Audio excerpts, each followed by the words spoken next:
سڵاوتان لەبێ. ناوشێروان مستەفا ڕێخەری گشتی بزوتنەوەی گۆڕان گەیشتە پیرمام و لەگەڵ مەسعود بارزانی سەرۆکی پارتی دیموکراتی کوردستان کۆ دەبێتەوە.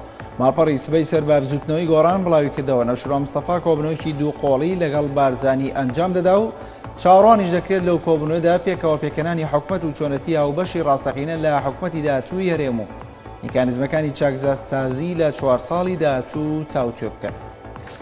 سەفین زەی وتەبێژی فەرمی حکوومەتی هەرێمی کوردستان ڕاخنەی لە سیاسەتەکانی حکوومەتی عێراقی دەربارەی دابەشکردنی بودجەگرت و ڕاگەیان لە کاتێکدا کە دەبێت لە سەدا 17 بودجەی عێراقی بۆ هەرێمی کوردستان تەرخان بکرێت، بەڵام لە بودجەی ساڵی 2014 عێراقدا کەمتر لە سەدا 11 بۆ تەرخان کراوە. زەی لە لەدوانێکیدا بۆ ماڵپەڕی فەرمی حکوومەتی هەرێمی کوردستان ڕاگەیان بودجەی عێراق بۆ ساڵی 2014 کە خۆی لە نزیکەی 175 تریلیۆن دینار دەدات، تەنها 18 تریلیۆن دیناری لەو بودجێ بۆ هەرێمی کوردستان دانراوە.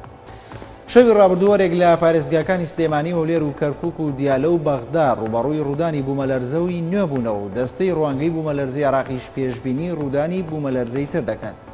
عەبدولکەریم عەبدوڵڵا بەڕێوەبەری ڕوانگەی دەرەکیەکان لە دەستەی ڕوانگەی بوومەلەرزەی عێراقی ڕاگەیاند. بوومەلەرزەی یەکەم کاتژمێر 9 خولەکی شەوی ڕابردوو بۆ بوومەلەرزەی دووەمیش کە بە گوڕی 5.7 پلە بوو بە پێوەری ڕێختەر نزیکەی کاتژمێر 10 شەوی ڕابردوو بووە کە زۆرێک لە وڵاتیان هەرێمی کوردستان و ناوەڕاستی عێراقی گرتەوە.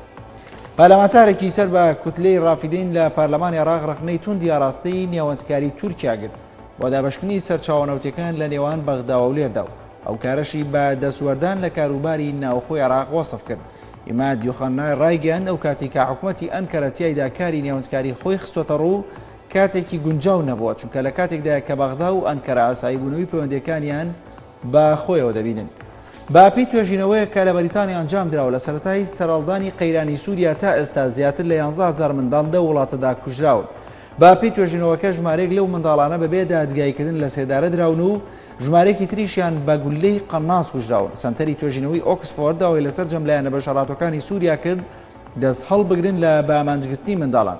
ئاماژەی بۆش داوە لە کۆی 10 منداڵی سووریا 7یان لە جەنگدا کوژراون بۆی بۆدومانی فڕۆکەیان تۆپباران یاخود تەقینەوەی بۆمبی چێندراوە. وەزیری دەرەوەی ئەمریکا ڕایگەیاند کە قۆناغی قورسی دوای ڕێکەوتنەکەی ژنێڤ لە نێوان خۆرا و ئێران دەستی پێکردووە کە بەوتەی ئێرانیەکان ڕێکەوتنەکە ڕێگەیان پێدەدات لە پیتاندنی ئۆرانیۆم بەردەوام بن. جۆن کیری ئاماژەی بۆ کرد کە ڕێژەی پیتاندنی ئۆرانیۆم لە دامەزراوە ئەتۆمیەکانی ئێران لە دوای 6 مانگی تر دەبێت تا 0. ئەوەش دوای ئەوەی وەفدی دانوستانکاری وڵاتە ڕەزامەندی پیشاندا کە پیتاندنی ئۆرانیۆم تەنها بە ڕێژەی لە 105 بمێنێتەوە. ئاژانسی ئەسۆشیێتد پرێس لە ئازاری بەرپرسێکی ئەمریکا و ئاشتای کرد لە چەمانگی ڕابردوودا واشنگتن گفتوگۆی نهێنی لەگەڵ تاران ئەنجام داوە کە ڕێگە خۆشکەر بووە بۆ گەیشتن بە ڕێکەوتنی نێوان ئێران و وڵاتانی پێنجکۆیەک تایبەت بە بەرنامەی ئەتۆمی ئەو وڵاتە واشکراشی کرد کۆبنەوەکانی نێوان هەردوو لە دوو قۆڵی و دیاریکراو بوون و هاوکات بوون لەگەڵ دانوستانەکانی شاندی ئێران و وڵاتانی پێنجکۆیەک لە شاری ژنێفی سویسرا. عەدلی مەنسوور سەرۆکی کاتی میسر یاسایەکی تایبەت بە ڕێخستنی مافی خۆپشاندانی دەرەکی دەرکردو.